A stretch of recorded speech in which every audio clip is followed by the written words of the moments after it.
একদিন বিশ্বনবী বললেন, বান্দার কোনো হক আল্লাহ কোনোদিন ছেড়ে দেয় না। আল্লাহর হক আল্লাহ মাফ করে, বান্দার হকের মাফ নাই।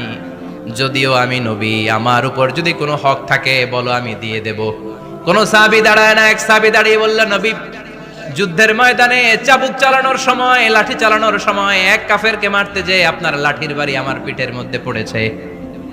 আপনি যেহেতু এই কিসাসটা আদায় করতে চান, আপনার পিঠে আমি লাঠির বাড়ি মেরে এটারে শোধবোধ করে দিতে চাই। সাইয়েদনা ওমরে ফারুক হাতের জামা এরকম পড়তে শুরু করছে, আয় এদিকে আয়, তোরে শোধবোধ করাই। বিশ্বনবী বললেন, ওমর রাখো, এটা বান্দার হক, মিটাতে দাও। বিশ্বনবী বললেন, আসো, তুমি এসে আমার পিঠে লাঠি দিয়ে চাবুক দিয়ে বাড়ি মারো। সাহাবী বলে, ও নবী, তখন দুর্ভিক্ষের সময়ের যুদ্ধ ছিল, আমাদের গায়ে জামা ছিল না।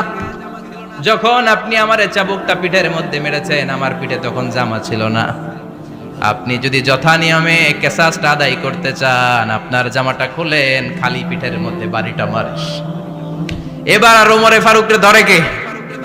এদিকে আয়, তোরে দেখাইতেছি। বিশ্বনবী বললেন, ওমর থামো, মারতে দাও। বিশ্বনবী উনার জুব্বাটা উপরের দিকে উঠালেন, পিঠের মধ্যে বাড়ি দেওয়ার জন্য ওই সাহাবীকে ডাকলেন। ওই সাহাবী বিশ্বনবীকে পিছন দিক থেকে জড়িয়ে ধরে ওই মোহরে নবুয়তের মধ্যে চুমু দিয়ে ফেলেছে।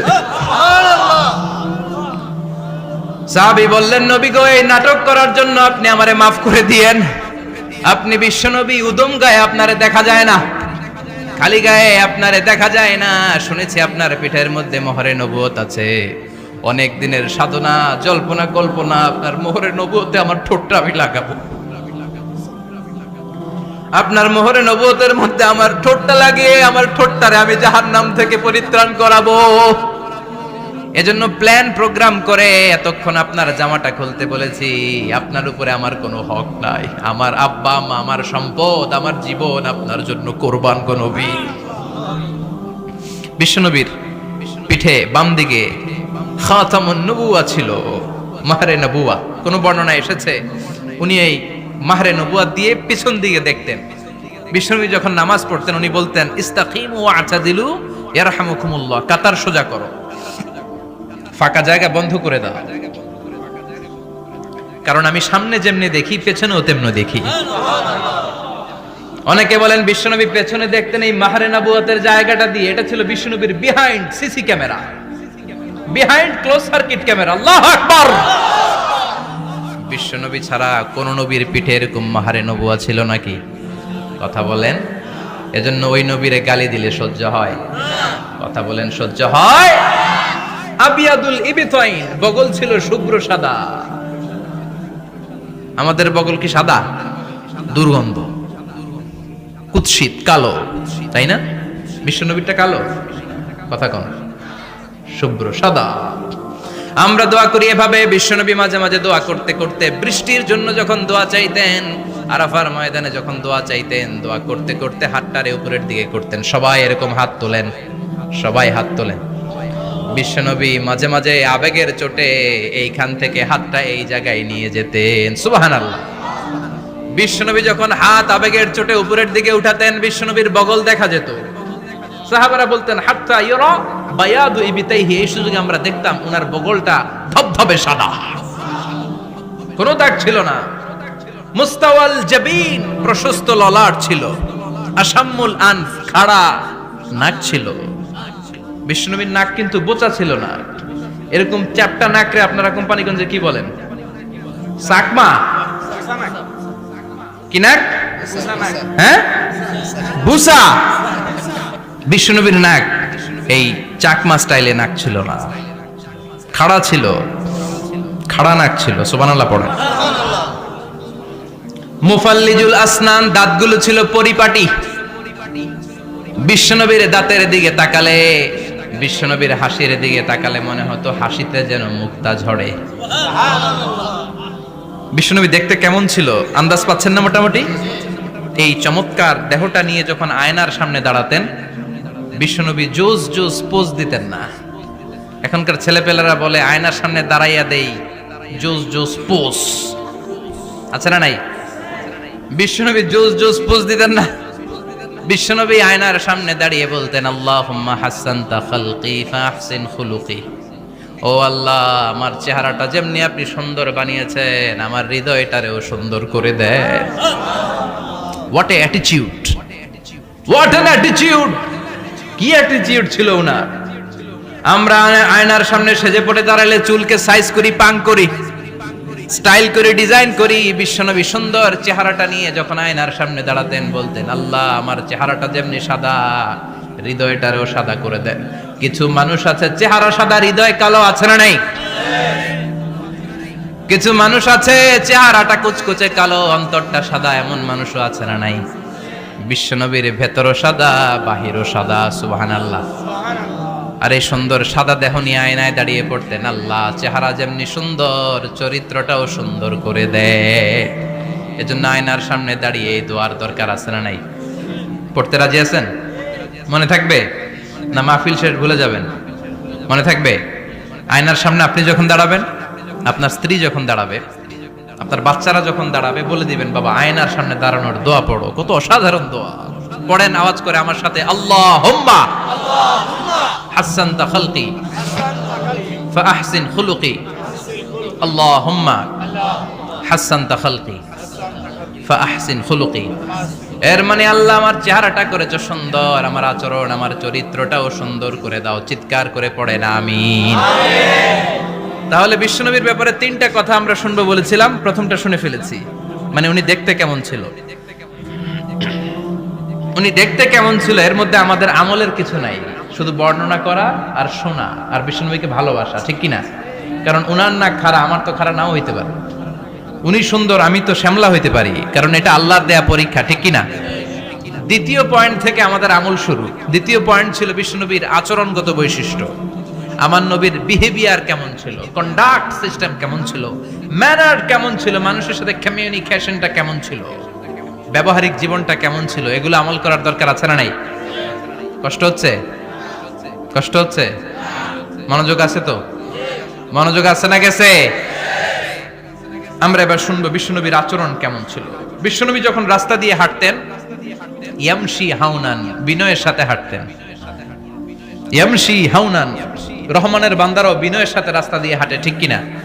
ওয়া ইবাদুর রাহমানিল্লাযীনা ইয়ামশুনা আলাল আরদি হাওনান ওয়া ইযা খাতাবাহুমুল জাহিলুনা ক্বালু সালামা।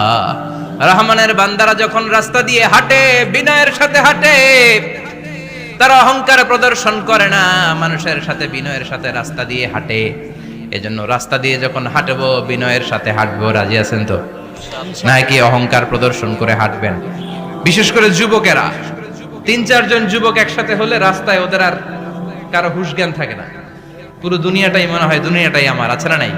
না, মুরব্বীকেও সম্মান করবা, মহিলাদেরকে সম্মান করবা, তোমার জায়গায় তুমি হাঁটবা, ভদ্রভাবে হাঁটবা। ভদ্রভাবে হাঁটার দরকার আছে না নাই? উনি মুরব্বী, একদিন উনিও তোমার মতো যুবক ছিল, ঠিক কিনা? এই যে আমার কালো দাড়ি, আজীবন কালো থাকবে? কথা বলেন। উনার সাদা দাড়ি, ছোটবেলায় মনে সাদা দাড়ি নিয়ে আসছিল না? হ্যাঁ, উনিও একদিন তাগড়া যুবক ছিল, উনিও কোম্পানিগঞ্জ বাজারে দাঁড়ালে লোকজন তাকিয়ে থাকতো, ঠিক কিনা? তার মানে রং ধরা যৌবন জং ধরে শেষ। যৌবন সব সময় থাকে না, সার্টেন একটা পিরিয়ডের জন্য আল্লাহ দিয়েছে। এজন্য যুবক ভাইরা, তোমাদের রক্ত গরম, তোমাদেরকে বিনয়ী হতে হবে বেশি, ঠিক কিনা? রাজি আছো তো সবাই? বিশ্বনবী বিনয়ের সাথে হাঁটতেন। ওয়াকানা ইয়াতাবাসসাম, সবসময় মুচকি হাসতেন। কি করতেন? মুচকি হাসেন তো আপনারা? হাসেন না? মুচকি হাসবেন, কারণ মুচকি হাসতে পয়সা লাগে না। লাগে? মুচকি হাসি দেন তো একটা। এই যে সবার এখন মুচকি হাসি, পয়সা লাগছে? কথা কর। তাবাসসুমুকা ফি ওয়াজহি আখিকা সাদাকা, you smile to your brother, it's a charity. তুমি তোমার ভাইয়ের দিকে তাকিয়ে যে মুচকি হাসবে, এত সদকা দেওয়ার সওয়াব হয়ে যাবে। বিশ্বনবী সব সময় মুচকি হাসতেন। হাসি 3 ধরনের, তাবাসসুম, দিহক, কাহকাহা। কাহকাহা মানে অট্ট হাসি, আলিফ লাইলার দত্তরা যেমন হাসি দেয়, ওই হাসি। এটা নামাজের মধ্যে কেউ দিলে নামাজও শেষ, ওযুও শেষ। আর দিহক, হালকা আওয়াজে হাসি, সামান্য দাঁত দেখা যায় মাঝে মাঝে। বিশ্বনবী মজা করে এরকম হাসি দিতেন, কিন্তু সব সময় বিশ্বনবীর ঠোঁটের মধ্যে মুচকি হাসি লেগেই থাকতো। তাহলে আমরা বিনয়ের সাথে হাঁটবো, নাম্বার 1। নাম্বার 2, সবসময় মুচকি হাসবো। রাজি আছেন? ঘরে যেই স্ত্রীকে একটা মুচকি হাসি দিবেন, আজকে রাতেই দিবেন, যেই একটা মুচকি হাসি। রাজি আছেন? হ্যাঁ, ভালোবাসা বাড়াই দিবে কে? কথা কয় না। ভালোবাসার কথা আসলে আওয়াজ কমে যায়। ভালোবাসার কথাও কোরআনে আছে না নাই? আল্লাহু আকবার। আল্লাহ দাম্পত্য জীবনের ভালোবাসা তুমি বাড়িয়ে দাও। ইদাল তাফাতা ইলতাফাতা জামিআন। এই দুই একজন ওঠা বসা করতেছে কেন? ওঠা বসা করা যাবে না, বসেন। আর অল্প কয়েক মিনিট কথা বলবো। এখানে তো অনেক বিশৃঙ্খলা, আমি তো বলতেছি না কিছু, অনেক বিশৃঙ্খল হয়ে গেছে মাহফিলটা। ওঠা বসা করা যাবে না, বসেন। 2-4 মিনিট কথা বলে আমরা একসাথে বিদায় নিব। কারণ এই মাহফিলগুলোর একটা সৌন্দর্য আছে, আপনি ওঠা বসা করলে সৌন্দর্যটা নষ্ট হয়। আপনি কি মনে করছেন শুধু এই মিডিয়া কর্মীরাই ভিডিও করে, ফেরেশতাদের ভিডিও নাই? ওয়া কুল্লা শাইইন আহসাইনাহু ফি ইমামিম মুবিন। ফেরেশতাদের ভিডিও ক্যামেরার নাম ইমামুম মুবিন। সুবহানাল্লাহ পড়েন। এই ইমামুম মুবিন নামক ক্যামকর্ডার, এটা দিয়ে তারা রেকর্ড করে নিয়ে যায়। এজন্য ওঠা বসা করলে এটা সুন্দর লাগবে। কথা বলেন। আর উঠবেন কেউ? আর কয়েক মিনিট কথা বলবো, আমরা কেউ উঠবো না ইনশাআল্লাহ। পড়েন। ইদাল তাফাতা ইলতাফাতা জামিআন। বিশ্বনবীর যদি ডানে বায়ে কোথাও তাকানোর দরকার হতো, উনি আর চোখে তাকাতেন না। অনেকে এইভাবে বসে আছে, ডানে এমনে তাকায়, এমনে আছে না নাই? এইভাবে এমনে তাকায়, আছে না নাই? এভাবে তাকানো যাবে না। বিশ্বনবী ডানে তাকানোর দরকার হলে ইলতাফাতা জামিআন, অ্যাবাউট টার্ন, ঘুরে যেতেন, ঘুরে এইভাবে তাকাতেন। আবার বায়ে তাকানোর দরকার হলে বুকটা নিয়ে, শরীরটা নিয়ে ঘুরে যেতেন, এইভাবে তাকাতেন। সুবহানাল্লাহ পড়বেন না? আর চোখে তাকানো কি ভালো স্বভাব? বিশ্বনবী ইদাল তাফাতা ইলতাফাতা জামিআন, যেদিকে তাকাবেন ওদিকে ফুললি মনোনিবেশ করতেন, তারপরে তাকাতেন। সুবহানাল্লাহ পড়েন। ওয়া কানা মুস্তাহিয়ান, লাজুক ছিলেন, বেশ লাজুক। এখন সমাজে লাজুকতা নাই, লাজ শরম আমরা হারাতে বসেছি, ঠিক কি না? বিশ্বনবী আসাদ্দু হায়াআন মিনাল আযরা ফি খিদরিহা, যেই মেয়েদের বিয়ে হয় নাই, এমন ভার্জিন নারী, কুমারী নারী যারা পর্দার ভেতরে অনেক লাজুক হয়ে বসে থাকে, বিশ্বনবী পর্দার আড়ালে ওই কুমারী নারীদের চাইতেও বেশি লাজুক ছিলেন। এত লাজুক ছিলেন, এত লাজুক ছিলেন, লজ্জা পেলে চেহারাটা বিশ্বনবী লাল হয়ে যেত। ছোট্টবেলায় হালিমাতুস সাদিয়ার বাড়িতে যখন দুধ খেতে গিয়েছিলেন, বিশ্বনবীর দুধ মা হালিমাতুস সাদিয়া বলে, এই কুরাইশি মুহাম্মদ ছেলেটাকে কখনো কাঁদতে দেখি নাই। ক্ষুধা লাগলেও কাঁদে না, ব্যথা পেলেও কাঁদে না, শুধু লজ্জাস্থানের জায়গা থেকে কাপড়টা একটু সরে গেলে ছোট্ট মুহাম্মদ চিৎকার দিয়ে ওঠে। কি বুঝে সে? ক্ষুধা লাগলেও কাঁদতো না, ব্যথা পেলেও কাঁদতো না, লজ্জাস্থানের জায়গা থেকে কাপড় সরে গেলে বিশ্বনবী চিৎকার দিয়ে উঠতেন। সুবহানাল্লাহ পড়েন। এজন্য লজ্জা শরমের দরকার আছে না নাই? ইযা লাম তাস্তাহি ফাসনা মা শিতা। যদি লজ্জা শরম না থাকে, যা মন চাই তাই করতে পারো। এটা আমাদের বাংলাদেশে ব্যাপক। লাজ শরম কিচ্ছু নাই, যে যেটার যোগ্য না সে সেইটা করতে যায়, ঠিক কি না? এই যে হিরো আলমের মনোনয়ন নিয়ে টানাটানি, কোনো লজ্জা শরম আছে? আমার যোগ্যতা থাকতে হবে না? আমাকে রাজনীতি জানতে হবে না? আমাকে যদি আজকে বলে মিজানুর রহমান আজহারি আপনি অনেক কোয়ালিফাইড লোক, আপনি কালকেই দেশের প্রধানমন্ত্রী, আমি ওই জায়গায় বেহুশ। কারণ আমার নাই কোনো রাজনৈতিক জ্ঞান, নাই কোনো ডিপ্লোম্যাটিক জ্ঞান, নাই কোনো কূটনৈতিক জ্ঞান, এই কাজ আমার নয়। এজন্য লাজুকতার বড় দরকার। যেখানে যার বসা দরকার সে সেখানে যাবে। কিয়ামতের আগে যেই লোক যেই চেয়ারে বসার দরকার ওই লোক ওই চেয়ারে বসবে না। এটা হলো কিয়ামতের আলামত। জোরে কোন ঠিক কিরা? সভাপতি হওয়ার যোগ্যতা নাই, সভাপতি হয়, আছে না নাই? সেক্রেটারি হওয়ার যোগ্যতা নাই, সেক্রেটারি হয়, এরকম সমাজে আছে না নাই? নেতা হওয়ার যোগ্যতা নাই, নেতা হয়, আছে না নাই? সবগুলো কিয়ামতের আলামত। আমার বিশ্বনবী এমন লাজুক ছিলেন, বিশ্বনবীর মতো এমন লাজুক নবী আর কেউ ছিল নাকি? কথা বলেন। ওয়া কানা আসহাবুল মাইমানা, বিশ্বনবী ডানপন্থী ছিলেন। কি পন্থী? কি পন্থী? মুষ্টিবদ্ধ ডান হাতটাকে এরকম উপরের দিকে করেন আর চিৎকার করে বলেন, বিশ্বনবী কোন পন্থী ছিল? আমরা কোন পন্থী? জান্নাতে কারা ঢুকবে? কোন বামপন্থীর স্থান জান্নাতের ভেতরে হবে? চিৎকার করে বলেন, কোন নাস্তিক জান্নাতে ঢুকতে পারবে? এজন্য নবীদের মতো ডানপন্থী হতে হবে। জোরে কোন ঠিক কিনা? বিশ্বনবী সব ভালো কাজগুলো ডান দিক দিয়ে করতে পছন্দ করতেন। জামা পরলে ডান দিক দিয়ে, খাবার বিতরণ করলে ডান দিক দিয়ে, মুসাফা করা শুরু করলে ডান দিক দিয়ে ভালো কাজ বিশ্বনবী পছন্দ করতেন। সুবহানাল্লাহ পড়েন। আসহাবুল মাইমানা, বিশ্বনবী মেহমানদারি করতে পছন্দ করতেন। আমরা করি তো? মেহমানদারি করান? মেহমান ঘরে আসলে ভালো লাগে? খারাপ লাগে কার কার দেখি? সবার ভালো লাগে, কিন্তু আমরা অনেকে খুশি হই না। মেহমান আসলে নাখোশ হই, নিজে খাইতে পাই না। মেহমান আইছে কে? খাওয়ামু কইতে, খাওন নাই, যেন ও খাওন বানাইছে। খাওন পাঠায় কে? রিজিক দেয় কে? গোটা বিশ্বের সবাই মিলে আমরা একটা চাল বানাতে পারবো নাকি? ও মিয়া চাইনিজ চাউল না, চাইনিজ ডিম না, ওগুলা সবাই পারে, ঠিক কিনা? আল্লাহর বানানো ন্যাচারাল চাল, গাছের মধ্যে হওয়া যেই চাল, ধান আল্লাহ তৈরি করেছে, এরকম ধান, এরকম একটা পেয়ারা, এরকম ছোট্ট একটা কমলার টুকরা গোটা বিশ্বের সবাই মিলে বানাতে পারে নাকি? এজন্য রিজিকের মালিক কে?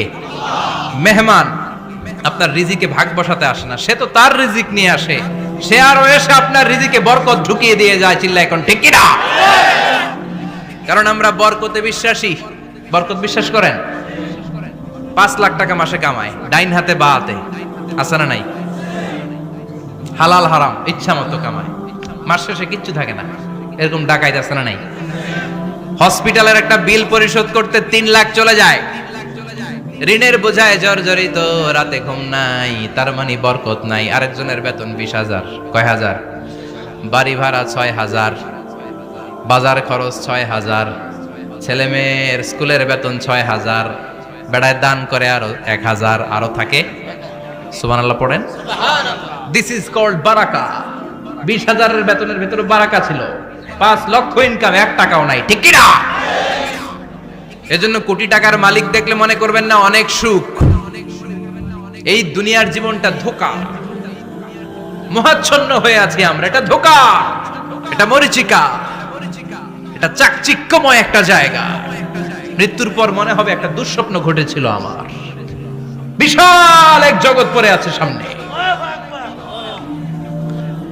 দুনিয়াটাই ধোঁকা, দুনিয়াটাই মোহের জায়গা, আমরা সবাই মোহাচ্ছন্ন হয়ে আছি।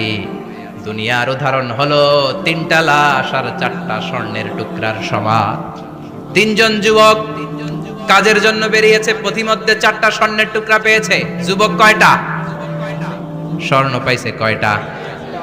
মহা খুশি, খুশিতে বাকবাকুম, 4টা স্বর্ণের বড় বড় টুকরা পেয়েছে। আমরা আজীবন খেলে বসে খেয়ে যেতে পারবো, কিচ্ছু লাগবে না আমাদের। 3 বন্ধু বলে ভাগ করি, আরেকজন বলে ক্ষুধা লাগছে। একজন যা বাজার থেকে রুটি কিনে নিয়ে আয়, খাওয়ার পরে ভাগ করবো। একজন রুটি কিনতে গেল, শয়তান 2টারে বুঝায়, ওইটারে মারতে পারলে ভাগ বটোয়ারা সহজ হবে। তোরা 2 জন স্বর্ণ 4টা, তুই নিবি 2টা, ও নিবে 2টা। হিসাব সহজ না?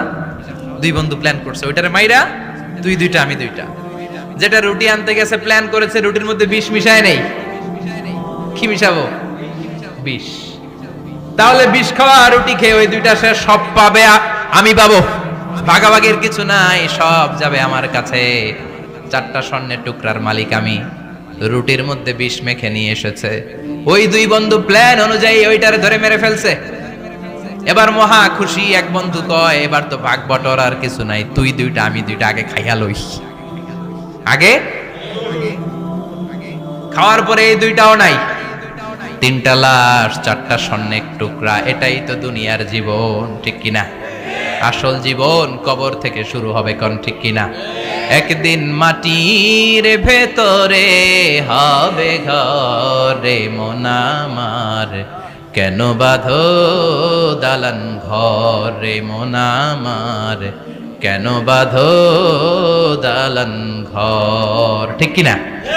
দুনিয়ার জীবন আসল জীবন না, এটা মরিচিকা, এটা ধোঁকা, এটা মোহ, এটা শয়তানের চাকচিক্য।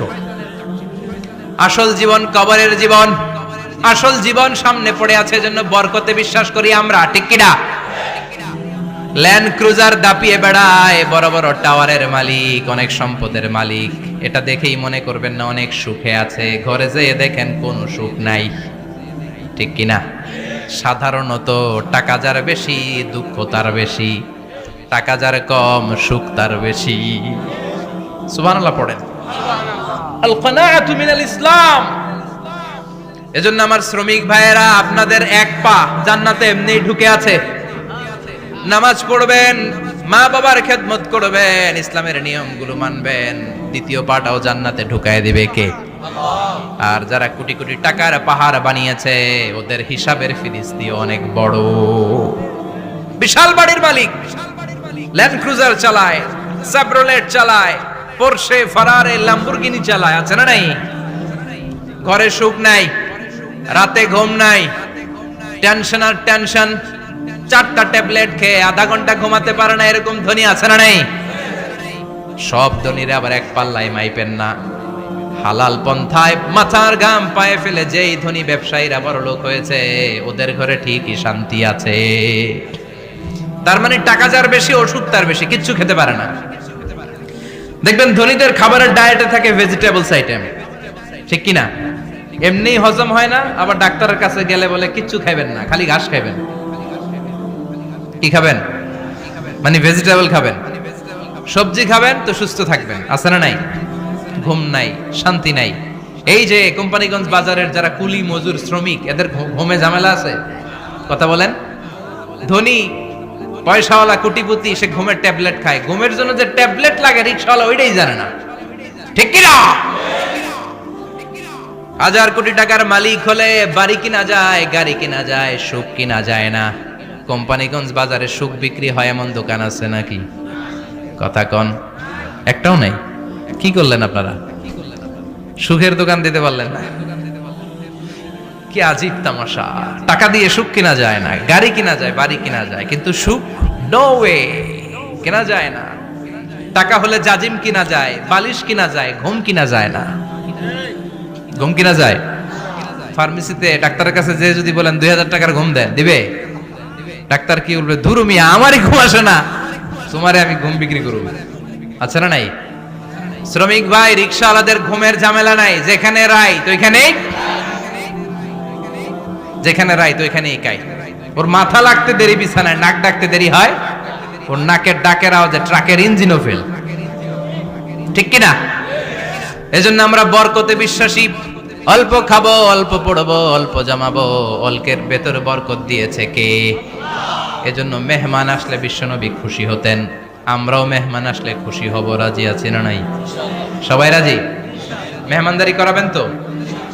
এরপরে বিশ্বনবী ইনসাফ করতেন। কি করতেন? ইনসাফ করতেন। বিচার করার সময় বিশ্বনবী ইনসাফ করতেন। গোটা বিশ্বকে ইনসাফ শিখিয়েছেন বিশ্বনবী। আমাদের দেশেও তো ইনসাফ হয় না? হাইকোর্টে, সুপ্রিম কোর্টে, গ্রাম্য সালিশে আছে, আছে। আহকামুল হাকিমিনের দরবারে সবগুলো বিচার আবার বসবে। চিল্লায় বলেন ঠিক কিনা? অমিয়া দুনিয়াতে বিচারপতি বিচারের রায় দেয়, ওই বিচারপতিরও বিচার আছে না নাই? সবচেয়ে বড় বিচারপতির নাম কি? বিশ্বনবী ইনসাফ করে গোটা বিশ্বকে দেখিয়ে গেলেন কেমন করে বিচার করতে হয়। বিশ্বনবীর কাছে কখনো বিচার আসলে বিশ্বনবী দুই পক্ষের কথা শুনে রায় দিতেন। পড়েন সুবহানাল্লাহ। সব সময় দুই পক্ষের কথা শুনে রায়। এখন কি দুই পক্ষকে সমান প্রিভিলেজ দেয়া হয়?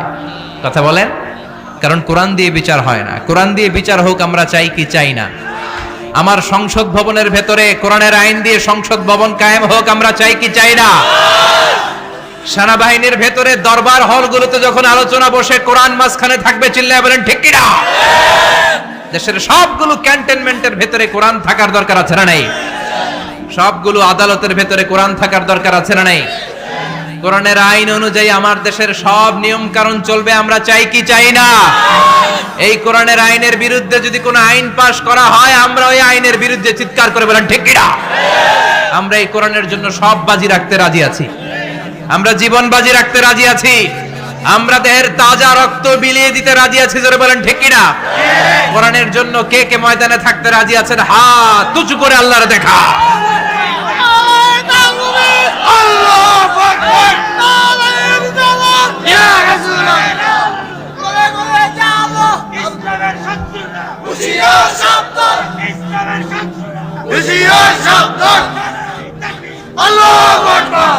আল্লাহ কোরআনের জন্য যে ভালোবাসাটাকে তুমি কবুল করো। আমরা যেন দেখে যেতে পারি যে এই দেশে কালেমার পতাকা পতপত করে উড়েছে। আমরা যারা ইসলামের পক্ষে, এটাই আমাদের অপরাধ। আমরা ইসলামকে একটা বিজয়ী শক্তি হিসেবে দেখতে চাই। আমরা ইসলামকে পার্লামেন্টের ভেতরে দেখতে চাই। আমরা কালিমার পতাকা পতপত করে উঠছে এটা দেখে যেতে মরতে চাই। চিল্লায় বলেন ঠিক কিনা? বিশ্বনবী ইনসাফ শিখালেন। বিচার আসলে দুই পক্ষের কথা শুনতেন। বিশ্বনবীর স্ত্রী সাউদা এসে বলে, নবী, আমি আপনার কুমারী বউ আয়েশার ঘরে তরকারি নিয়ে গিয়েছিলাম, ঝোল নিয়ে গিয়েছিলাম, কোন বর্ণনায় পায়েস নিয়ে গিয়েছিলাম। তরকারি দেওয়ার পরে আপনার স্ত্রী রেগে বলে, তরকারি দিলা কেন? আমি কি তরকারি রাঁধতে পারি না? আনলা কেন?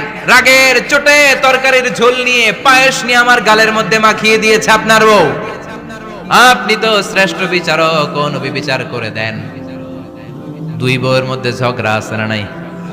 বিশ্বনবী সাউদার কথা শুনলেন, মা আয়েশাকে ডেকে পাঠালেন। মা আয়েশারে বললেন, ও আয়েশা, আসলে এমনটা করেছো নাকি? মা আয়েশা বলে, নবী, তখন আমার মেজাজটা বড্ড গরম ছিল, রাগের মাথায় ঝোল নিয়ে আমি সাউদার মুখে লাগিয়ে দিয়েছি। আসলে কাজটা ঠিক হয় নাই, আমারে ক্ষমা করেন। বিশ্বনবী দুইজনের কথা শুনে ঠান্ডা হয়ে বসলেন। সুবহানাল্লাহ। একজনের কথা শুনে রায় দেয় নাই, ঠিক কি না? দুইজনের কথা শুনে বিশ্বনবী বললেন, আমার আদালতের রায় হচ্ছে কিসাস, টিট ফর ট্যাট। যেমন করেছো তেমন, ঘুষি মারলে ঘুষি, গুতা মারলে গুতা, ঠেলা মারলে ঠেলা। আচ্ছা না নাই? সাউদাকে যেমনি তুমি পায়েস মাখিয়ে দিয়েছ, সাউদাও পায়েসের বাটি থেকে কিছু পায়েস নিয়ে আয়েশার গালে মাখো। সুবহানাল্লাহ পড়েন। সাউদাও বিশ্বনবীর রায় অনুযায়ী বাটি থেকে পায়েসের ঝোল নিয়ে মা আয়েশার গালের মধ্যে মেখে দিলেন। মা আয়েশা কি আর করবেন, হেসে দিলেন। সাইয়েদাতুনা সাউদাও হাসলেন, বিশ্বনবীও হাসলেন। আরশের উপর থেকে খুশি হয়ে গেল কে? আল্লাহ। এজন্য কোরআন দিয়ে যদি, কোরআনের নিয়ম দিয়ে যদি, বিশ্বনবীর শেখানো পন্থায় যদি বিচার হয়, ওই বিচারের মধ্যে ইনসাফ থাকবে, জুলুম থাকবে না। ওই বিচারের মধ্যে কোনো স্কাইপি কেলেঙ্কারি হবে না।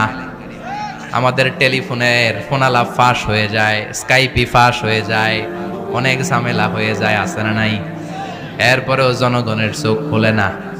আল্লাহ, তুমি চোখ খোলার তৌফিক দাও, সহি সমঝ দান করো, পড়ে না আমিন।